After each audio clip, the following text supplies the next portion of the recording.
है नूर साहर चेहरे से तेरे और शब की रौनक जुल्फों से।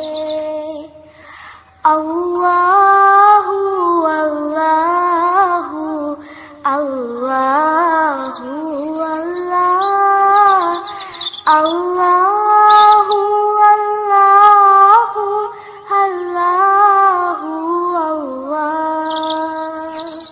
कंजुल करमी मौलन निअमी हादिल उममी लिशरीअतिही। अल्लाहु अल्लाहु अल्लाहु अल्लाह अल्लाहु अल्लाहु अल्लाहु अल्लाह। साती शजरून तक़ल हजरू शक़ल क़मरू बिइशारतिही। उंगली के इशारे पेड़ चले हिजाज़ से पत्थर बोल उठे और चाँद हुआ है दो टुकड़े अंगुष्ठ के एक इशारे से। अल्लाहु अल्लाहु अल्लाहु अल्लाह अल्लाहु अल्लाह। मैं उनके साथ बैठा हुआ हूँ आज कि अपने मुल्क को, अपने घर को, अपनी यूनिवर्सिटी को, आपका उससे जो ताल्लुक़ हो एक वालिहाना ताल्लुक़ होना चाहिए, ऑनरशिप होनी चाहिए, तो हमारे मुल्क के हालात बहुत जल्दी ठीक होना शुरू हो जाएंगे। मैं ये समझता हूँ कि तरबियत के हवाले से और उस तरबियत की कमी की वजह से तीन बहुत बड़े बड़े चैलेंजेस हमारे सामने हैं जिसको हम भुगत रहे हैं, और हम ऐसी रास्ते पर हम चल पड़े हैं पूरी कौम कि अगर इस रास्ते को तब्दील न किया तो इसका अंदेशा है कि हमारा मुस्तकबिल सुकूत बगदाद, सुकूत दिल्ली, सुकूत अंदलुस और इराक़ और शाम जैसा ना हो गई। हमें इस बात को अच्छे तरीके समझना चाहिए। आप तलबा और तालिबात हमारे मुल्क का असासा हैं, मुस्तकबिल हैं। आप मेहमान वो तो अपने वालिदैन को ओल्ड हाउस में जमा करा देते हैं, इसके बावजूद भी वो अपने आप को गैर तरबियत याफ्ता मानने के लिए तैयार नहीं होते। वो शराब पीते हैं। कोई गोरा आपने ऐसा दुनिया में देखा होंगे, लेकिन बहुत थोड़े से जो शराब ना पीते हों। क्या नशा करने वाला आदमी तरबियत याफ्ता हो सकता है? नहीं। जिनकी तरफ से नहीं की आवाज़ नहीं आ रही ना, उनके पे शुबा हो रहा है कि शायद वो भी कुछ पीने पिलाने का शौक़ रखते हो। तो आप ज़रा मेरे साथ रहेंगे, थोड़ी देर अब मैं बातचीत करूँगा आपसे। वो शराब पीते हैं सुबह शाम, लेकिन वो कभी अपने बारे में ये मानने के लिए तैयार नहीं है कि हम गैर तरबियत याफ्ता लोग हैं। वो इस बात को तस्लीम नहीं करते। और जो कुछ बेहूदगी होमोसेक्सुअलिटी के नाम पे और जो कुछ वहाँ हो रहा है, ज़िना और बग़ैर बाप के बच्चे, इसको भी वो ये तस्लीम करने के लिए तैयार नहीं है कि हम गैर तरबियत याफ्ता लोग हैं। बापलेस बच्चे मार्केट में होलसेल के हिसाब से पैदा हो रहे हैं, बाप ही नहीं है। जिना वलदु जिना बच्चे, माँ बाप ओल्ड हाउस में, चचा खाला मामू चाची नानी भतीजी भांजी बहू, ये सेटअप ही सारा जड़ से ख़त्म। मैं आपसे एक बात कहता हूँ, हम जब किसी का तारुफ करवाते हैं, इंट्रोडक्शन करवाते हैं, ये वसीम साहब हैं, ये इनके मामू हैं, ये इनकी खाला हैं, ये इनकी बहू है, ये इनके चचा हैं, ये इनके वालिद हैं, यही इंट्रोडक्शन होता है ना। जी जी।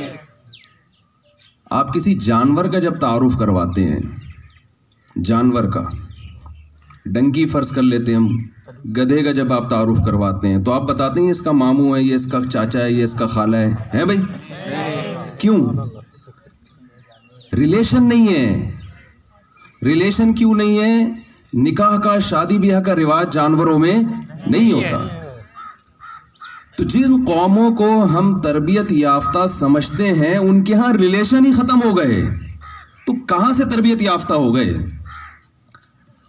तो तरबियत याफ्ता बनने के लिए सबसे पहले तरबियत की, तहजीब की डेफिनेशन का समझना बहुत ज़रूरी है। एक बात हो गई। दूसरी बात यह है कि उस तरबियत याफ्ता बनने पे फ़ायदा क्या है, हमें मोटिवेशन कैसे मिलेगी? आपको पता है कि भाई ये अच्छा है, ये बुरा है। ताजिर बनने के लिए हदीस में आता है ना, ईमानदार ताजिर क़यामत के दिन पैगंबरों के साथ होगा। तो क्या चर्च के ताजिर भी होंगे? भाई बोले ना यार, आप बोले, मैंने हंसने को तो नहीं बोले जब मैं कोई सवाल पूछता हूँ, है भाई? बोले नहीं होंगे, अगर होंगे तो बता दें। नहीं होंगे। जो नहीं का लफ्ज़ नहीं इस्तेमाल कर रहा उसके बारे में हमें ये शुबा हो सकता है।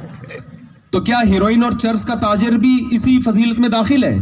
क्यों? वसअलहा सअयहा, ये कोशिश वो नहीं है जिसको अल्लाह उसके रसूल ने कोशिश कहा हो। तो हलाल काम करना है, हराम की तरफ नहीं जाना। वहुवा मुमिनुन, और चौथी शर्त अल्लाह ने ये लगाई है कि अकीदा सही होना चाहिए आपका। कुफर के साथ कोई नेक अमल अल्लाह को पसंद नहीं है। जो आखिरत पर यकीन नहीं रखते, अल्लाह की तौहीद पर यकीन नहीं रखते। देखें, लोग कहते हैं न्यूटन की इतनी खिदमात थी, तो क्या वो भी जन्नत में जाएगा? मुझसे लोग पूछते हैं, मैं कहता हूं भाई मुझे नहीं पता कहां जाएगा, मुझे उसके अकीदे का नहीं पता, लेकिन न्यूटन से आपको इतनी मोहब्बत है, मुझे भी है, तो हमें जितनी मोहब्बत न्यूटन की खिदमात की वजह से है, न्यूटन से सवाल पूछा जाएगा जिस खुदा ने तुझे पैदा किया था, जिसके एहसानात तुझ पर, वो दिमाग जिससे तूने चीज़ें ईजाद की हैं, फॉर्मूले बयान किए हैं, वो दिमाग जिस खुदा ने तुझे दिया था, क्या तू उस खुदा से भी इतनी मोहब्बत करता है या नहीं करता? तो सबसे पहला सवाल हमसे क्रिएटर के बारे में होगा, खुदा के बारे में होगा कि जिसने हमें ये नेमतें दी हैं। इसी को ईमान कहा जाता है। तो अपने ईमान को भी मजबूत रखना है। बस इन्हीं अल्फाज के साथ मैं अपनी बात को ख़त्म करता हूँ।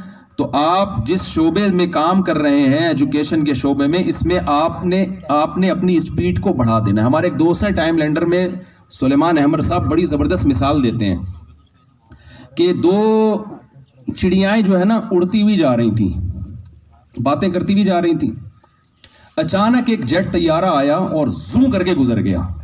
इन बेचारियों के पर उखड़ गए, गिरने लगी, कलाबाजियां खा गई। तो एक चिड़िया दूसरी से पूछती है कि बहन, हमारे भी पर हैं, इसके भी पर हैं, इसकी स्पीड इतनी तेज क्यों है?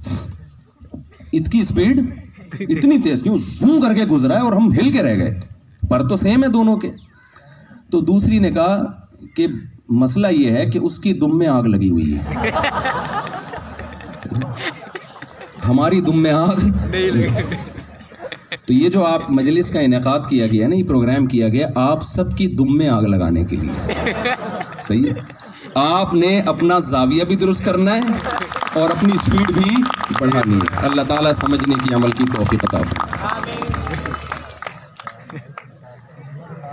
लोग कहते हैं मोहतरम की माशाल्लाह एक हफ्ते के अंदर 10 तसानीफ आई हैं। तो दुनिया में ऐसा होता है कि आप बाज़ दफ़ा धोखे से इज़्ज़त भी हासिल कर लेते हैं, लिहाजा मोटिवेशन का ये तरीक़ा भी जानदार नहीं है। तो गोरा क्या करता है, आपने उनकी वर्कशॉप में देखा होगा, यूट्यूब पे तो आजकल बहुत मोटिवेशनल स्पीकर हैं, वो समझा रहे होते हैं अपनी कौम को कि देखो ये दुनिया दारे फ़ानी है, एक दिन हम सब ने यहाँ से जाना है। तो सोचो जिस दिन तुम मर रहे होगे, जब अपने पास्ट और माजी की तरफ झांक कर देखोगे, अगर तुमने अच्छी लाइफ गुजारी होगी, मीनिंगफुल लाइफ गुजारी होगी, तो सुकून से मरोगे। और अगर तुमने माजी की तरफ देखा, उसमें सुट्टे, गुटके, सिगरेट, पान, बदमाशियां, वीलियां, ये सब चीजें नजर आईं, कोई ढंग का काम कौम के लिए तुमने नहीं किया, तो कौम से पूछते हैं बताओ क्या सुकून से मरोगे? सब कहते हैं नहीं सर। जैसे बच्चे पूछ रहे होते, उस टीचर पूछ रहे होते ना, तो सब क्या कहते हैं? नहीं, फिर हम सुकून से दुनिया से नहीं जाएंगे। तो दुनिया में बेसुकूनी के साथ जाना चाहते हो या इत्मीनान और सुकून के साथ? तो सब कहते हैं भाई सुकून के साथ जाना चाहते हैं, बेइत्मीनानी के साथ दुनिया में कोई भी नहीं जाना चाहता। तो मैं अपने दोस्तों से कहता हूं कि अगर उस वर्कशॉप में मैं बैठा हुआ होता, मैं तो यूट्यूब पे सुन रहा हूं ना मैं, तो मैं अपने टीचर से, मोटिवेशनल स्पीकर से कहता कि सर जब मर ही रहे हैं तो माजरत के साथ थोड़ी सी अब्यूजिव लैंग्वेज इस्तेमाल करूंगा, भाड़ में जाए, सुकून से जा रहे हैं या बेसुकूनी से जा रहे हैं। सुभान अल्लाह। 1 मिनट के सुकून के लिए गुटके छोड़ दे आदमी, है भाई, सारी जिंदगी की अय्याशी बदमाशियां छोड़ दे, तो क्या करना है भाई? उस 1 मिनट जो मौत के वक्त सुकून आपको चाहिए, उसके लिए पीछे कुर्बानियां देखो कितनी हैं। उसमें मुल्क के लिए जान देना भी आ रहा है, उसमें बूढ़े माँ बाप को घर में रख के खिदमत करना, उनके पाँव में जन्नत तलाश करना, उसमें हर किस्म की ड्रग से, नशे से बचना और बहुत सारी बुराइयों से बचना। तो यार जब मर गए, खत्म हो गए, मिट्टी हो गए, तो क्या अच्छी जिंदगी, क्या बुरी जिंदगी? इंसान हमेशा उस माजी को देख के खुश होता है, अच्छे माजी को जिसका फ्यूचर से लिंक हो, जो फ्यूचर पे असरअंदाज हो। वो पास्ट और वो माजी जो फ्यूचर पे असर नहीं डाल रहा, उस पास्ट के अच्छे या बुरे होने से हमारी और आपकी सेहत पे कोई फर्क नहीं पड़ता। देखिए, एक आदमी ने 100 इंसानों को कत्ल किया,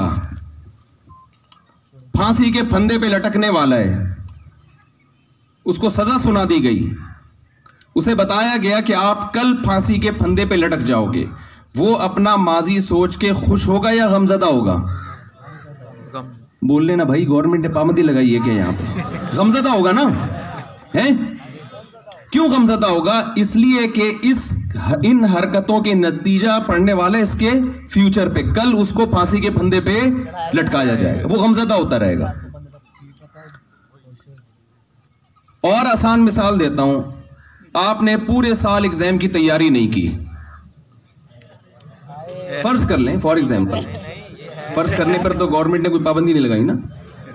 आपने पूरे साल एग्जाम की तैयारी नहीं की। आपके टीचर आपको समझाते रहे, आपके वालिदैन आपको समझाते रहे, भाई क्या तुम इन चीज़ों में, फजूल चीज़ों में टाइम वेस्ट कर रहे हो, और पता चला जी कल पेपर है। अब जिन्होंने माजी अच्छा गुजारा, इम्तिहान की तैयारी की, वो खुश होंगे, और जिन्होंने तैयारी नहीं की वो टेंशन में। यानी पास का क्योंकि असर किस पे पड़ रहा है? फ्यूचर पे। लेकिन अनाउंसमेंट हो गई कि इम्तिहान कैंसिल हो गए, और ऐसे कैंसिल हुए हैं कि ये शोबा ही गवर्नमेंट ने बंद कर दिया, एग्जाम होगा ही नहीं। अब आप मुझे बताओ, अब खुश कौन होगा?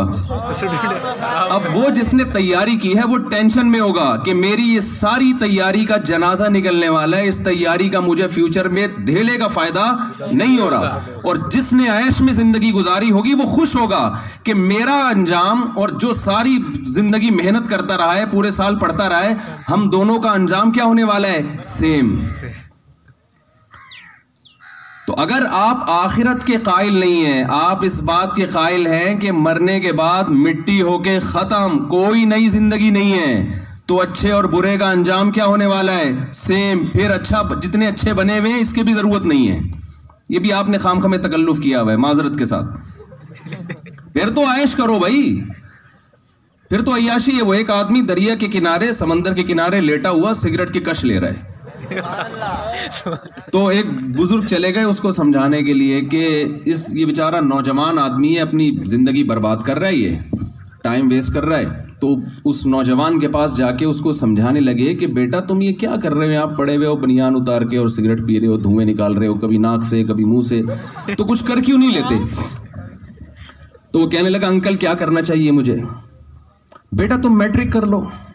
अच्छा अंकल कितने साल लगेंगे मैट्रिक में? 10 साल लगेंगे। अच्छा जी चलो 10 साल लगा के मैंने मैट्रिक कर लिया, फिर क्या होगा? बेटा 2 साल और लगा लेना, इंटर कर लेना। चले अंकल 12 साल मैंने पढ़ाई में गुजार दिए, इंटर भी हो गया, अब क्या करना? फिर क्या करूं? बेटा फिर बैचलर बन जाना। अच्छा फिर मास्टर कर लेना, फिर पीएचडी। 16, 17, 18 साल उसके लग गए पढ़ाई में। अंकल मैंने पीएचडी भी कर ली, अब क्या करूं? बेटा फिर जॉब करना, अच्छी जॉब मिलेगी तुम्हें, पैसा आएगा। अच्छा अंकल फिर क्या होगा? बेटा फिर शादी होगी, जब पैसा होगा तो अच्छे खानदान में शादी होगी। अंकल फिर क्या होगा? फिर तुम्हारे बच्चे होंगे। फिर क्या होगा? उसके वो बेचारा देख रहा है कि ये एंड क्या होने वाला है इसका।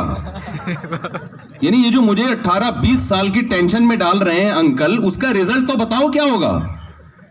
उन्होंने कहा उसका रिजल्ट ये होगा जब बच्चे हो जाएंगे, बड़ा घर होगा, पैसा होगा, तो फिर मजे करना। कहता अभी क्या कर रहा हूं मैं? अभी भी तो वही कर रहा हूं। आप जो तरीका मजे उड़ाने का बता रहे हैं अंकल, उसमें यकीन नहीं है। मैट्रिक हर एक नहीं कर पाता, हर एक मास्टर भी नहीं कर पाता है। फिर पैसा आता है, बीवी अच्छी नहीं मिलती, बाज़ दफ़ा बीवी मिल जाए तो औलाद नहीं होती, औलाद होती है तो बजाय मजे कराने के वही औलाद टेंशन बन के सामने आ जाती है। तो खूब समझ लें, जब तक आप आखिरत पर यकीन नहीं रखते, कुरान बार बार अलहम से लेके वन्नास तक इस बात को बयान करता है कि तुम और हम मर के मिट्टी होके खत्म नहीं हो जाते, एक दिन हमें इसका हिसाब किताब देना है अमाल का। देखिए एक साहब ने मुझे कहा मेरा बच्चा मेडिकल कॉलेज में डॉक्टर बन रहा है लेकिन मुझसे तमीज से बात नहीं करता। ये मैं जितनी बातें कर रहा हूं आप लोग के अलावा की बात कर रहा हूं, ये खूब समझ लें, आप इसको अपने ऊपर ना लेके जाएं। कि मेरा बेटा यूनिवर्सिटी में डॉक्टर बन रहा है लेकिन मुझसे तमीज से बात नहीं करता। बहुत परेशान थे, मैंने पैसा खर्च किया, वो बूढ़ी मां की खिदमत नहीं कर रहा, वो मेरी खिदमत नहीं कर रहा। तो मैंने उससे कहा कि इसमें बिल्कुल भी ताज्जुब की बात नहीं है, इसलिए कि मेडिकल साइंस में जितने भी सब्जेक्ट हैं उनमें तमीज नाम का सब्जेक्ट अब तक मेरे इल्म में नहीं है। जो चीज वो पढ़ेगा ना उसके बारे में आप इश्काल करें, उसके बारे में आप बताएं कि ये चीजें उसकी किताबों में लिखी हुई हैं लेकिन उसको फिर भी पता नहीं है। तो हम फिर यूनिवर्सिटी में बात कर लेंगे, भाई इनको जरा सही तरह से पढ़ाओ, निगरानी करो। तमीज नाम का कोई चैप्टर बायोलॉजी की किताब में है? नहीं है ही नहीं, तो कहां से सीखेगा वो? ये जो तमीज जो टॉपिक है ये बायोलॉजी का, केमिस्ट्री का, फिजिक्स का नहीं, ये मजहब का टॉपिक है। वला तकुल लहुमा उफ़्फ़िन वला तनहरहुमा, बाप और मां के सामने उफ नहीं करो, इनको झिड़को मत। दुनिया में हर गुनाह की सजा आखिरत में मिलेगी यकीनी तौर पर। वालिदैन के साथ बदकलामी, बदतहजीबी की सजा अल्लाह दुनिया में दे देता है। ये डॉक्टरों का, इंजीनियरों का टॉपिक नहीं है, ये किसका टॉपिक है? ये कुरान का टॉपिक है। इसके लिए आपको कुरान पढ़ना पड़ेगा। जिना बुरी चीज है, मुआशरे में बेहयाई फैलाती है, खानदानी निजाम तबाह बर्बाद होता है। ये टॉपिक साइंस का नहीं है, ये टॉपिक किसका है? ये मजहब का टॉपिक है। तो मुआशरे में अच्छा इंसान बनने के लिए सिर्फ एजुकेशन काफी नहीं है, मुआशरे में अच्छा इंसान बनने के लिए मजहब की आपको बहुत ज्यादा जरूरत है, ऐसा मजहब जो बरहक हो। तो मैं जल्दी से बात को, अपने पैगाम को समेट के ख़त्म करना चाहूँगा। देखिए अपने कॉन्सेप्ट सबसे पहले बहुत सारी चीज़ों में आपको क्लियर करने की ज़रूरत है। सबसे पहले इस कायनात को कोई बनाने वाला है या नहीं है? अगर है तो उसने हमें क्यों बनाया, उस हदफ को सामने रखना है आपने। मैं जल्दी से चंद मिसालों से बात को समझा के अपनी बात ख़त्म करता हूँ। ये कप मेरे सामने रखा हुआ है, अगर मेरे हाथ से ये कप गिर के टूट जाए, आप पूछेंगे कि मुफ्ती साहब हमने आपको यहाँ बयान के लिए बुलाया था, मग्गे तोड़ने के लिए नहीं बुलाया था। आप पूछेंगे ना मुझसे? नहीं सर। आप पूछेंगे आपने ये कप क्यों तोड़ा? तो मैं जवाब दे सकता हूँ कोई रीज़न नहीं है भाई, मैंने तोड़ा नहीं है, गलती से बयान के दौरान जोश में आ गया था, मेरा हाथ लगा और ये कप ज़मीन पे गिर के टूट गया। मैं ये रीज़न बयान कर सकता हूँ कि नहीं कर सकता? भाई माकूल बात है। लेकिन अगर आपने देखा कि मैंने ये कप बाकायदा प्रॉपर उठाया और धाड़ करके तोड़ दिया, तो आप पूछेंगे क्यों तोड़ा? अब मैं ये कह सकता हूं इत्तेफाक से टूट गया है, अब मुझे रीजन बयान करनी पड़ेगी ना। मैं बताऊंगा भाई ये कप मैं चेक कर रहा था कि कितना मजबूत है, तो आप कहेंगे भाई ये कोई ये बयान की महफिल है, ये कप चेक करने का मौका नहीं है कि आप यहाँ, एक कंपनी ने अनाउंसमेंट की कि हमने एक ऐसा शीशे का गिलास बनाया है, इतना मजबूत है कि अगर 20वीं मंजिल से आप फेंकें तो 19वीं मंजिल तक गारंटी है नहीं टूटेगा वो। समझ रहे हैं?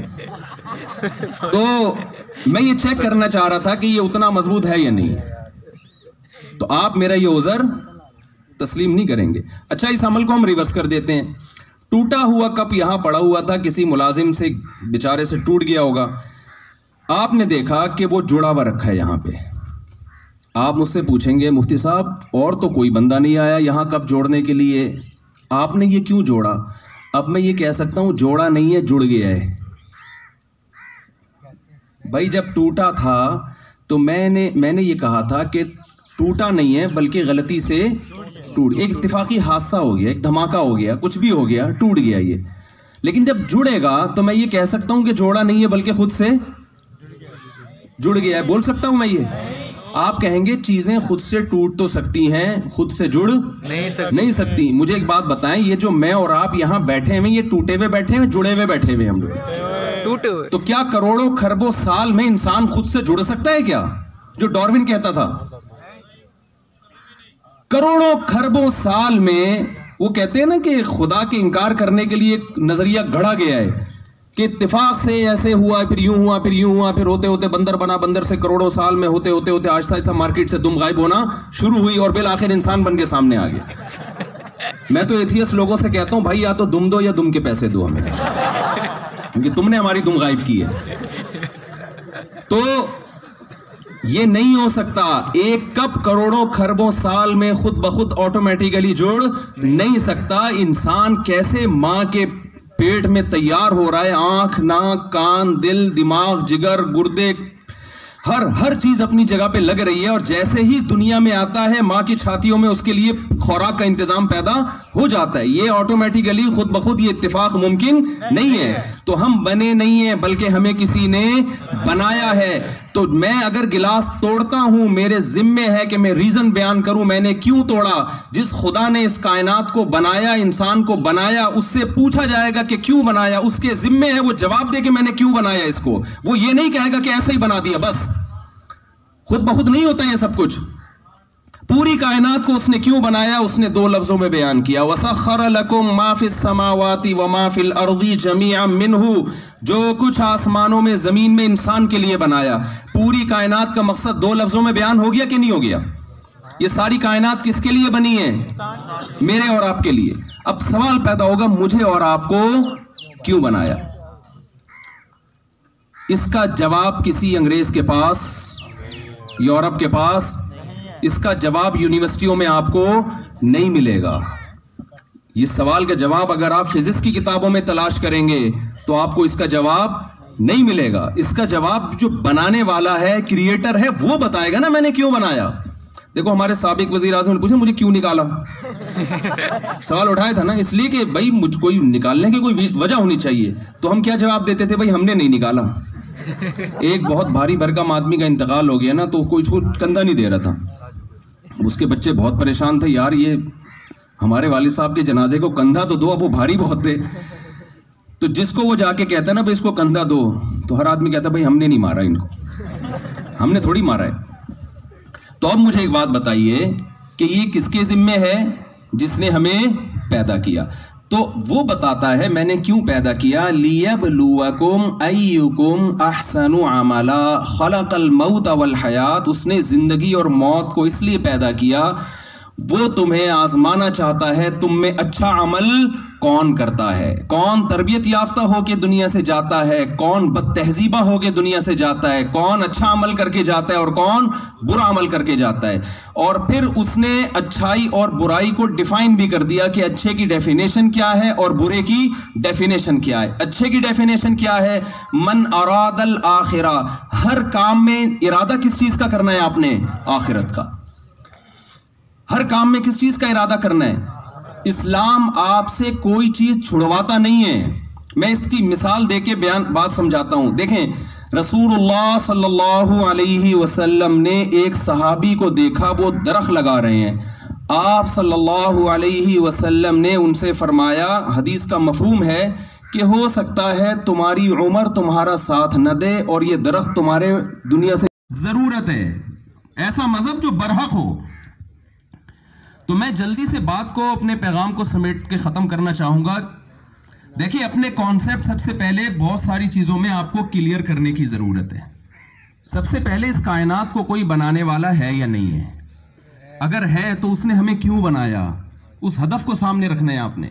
मैं जल्दी से चंद मिसालों से बात को समझा के अपनी बात ख़त्म करता हूँ। ये कप मेरे सामने रखा हुआ है, अगर मेरे हाथ से ये कप गिर के टूट जाए, आप पूछेंगे कि मुफ्ती साहब हमने आपको यहाँ बयान के लिए बुलाया था, मग्गे तोड़ने के लिए नहीं बुलाया था। आप पूछेंगे ना मुझसे? नहीं सर। आप पूछेंगे आपने ये कप क्यों तोड़ा, तो मैं जवाब दे सकता हूँ कोई रीज़न नहीं है भाई, मैंने तोड़ा नहीं है, गलती से बयान के दौरान जोश में आ गया था, मेरा हाथ लगा और ये कप ज़मीन पे गिर के टूट गया। भाई ये रीज़न बयान कर सकता हूँ कि नहीं कर सकता? भाई माकूल बात है। लेकिन अगर आपने देखा कि मैंने ये कप बाकायदा प्रॉपर उठाया और बगैर बाप के बच्चे, इसको भी वो ये तस्लीम करने के लिए तैयार नहीं है कि हम गैर तरबियत याफ्ता लोग हैं। बापलेस बच्चे मार्केट में होलसेल के हिसाब से पैदा हो रहे हैं, बाप ही नहीं। जिना वलदु जिना बच्चे, माँ बाप ओल्ड हाउस में, चचा खाला मामू चाची नानी भतीज नहीं कर सकता।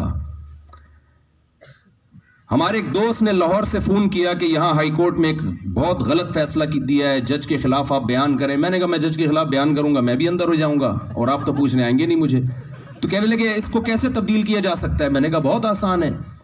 आपके कितने बेटे हैं? उन्होंने कहा 4 बेटे या बेटियां, जो भी उनके जितने बच्चे हैं। मैंने कहा आप ये नीयत कर लें कि इनमें से इन सबको आप सुप्रीम कोर्ट का जज बनाएंगे, तो एक ना एक हाई कोर्ट का तो इंशाअल्लाह बन जाएगा।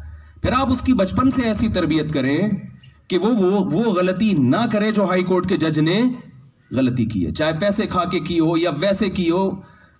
तो कोर्ट अदालतों में पैसे भी चल रहे होते हैं। वो एक वकील ने कहा ना कि मेरे मुवक्किल के बरहक होने के सबूत कानून की फला किताब के सफ़ा नंबर 352 पे हैं। तो जज ने जब वो 352 पेज खोला, दरख्त जैसे एक खैर का एक जरिया है। तो मैंने अर्ज किया कि डॉक्टर जो पूरी जिंदगी हजारों लोगों की जान बचाता है, जिसमें उलमा भी हैं, सोलाहा भी हैं। देखो इंसानियत की जान बचाना सवाब है ना, अल्लाह ने तो फ़र्क नहीं किया गैर मुस्लिम और मुस्लिम का भी। तो वो क्यों इस आयत का मिस्दाक नहीं होगा?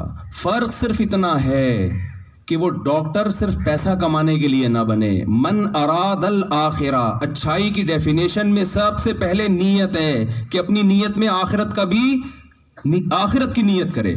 मैं जो डॉक्टर बना हूं, मैं इसलिए बना हूं कि मैं मुल्क और कौम की खिदमत करूंगा। और क्यों? इस खिदमत से मैं किसको राजी करना चाहता हूं?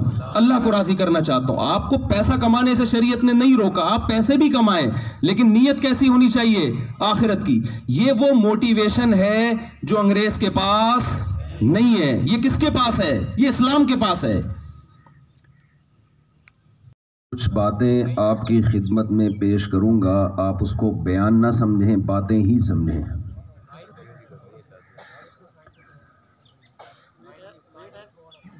तरबियत के हवाले से उलमा को भी फ़िक्र है, सबको फ़िक्र है, जो भी आपके टीचर्स हैं, आपकी इंतज़ामिया हैं। आजकल तरबियत के मामले में कि भाई हमारी यूनिवर्सिटियों के, हमारे कॉलेजेस के तलबा तालिबात में तरबियत का फुकदान होता चला जा रही है। आपके अलावा लोगों की बात हो रही है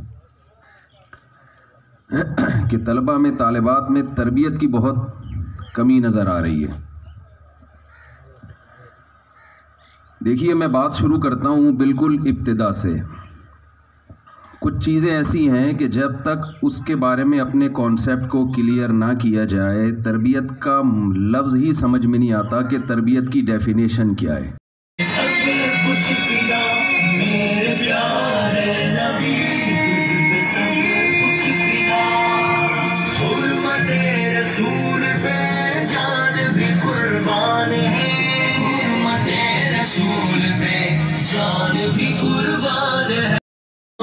पैगाम उनको खबर जाके दे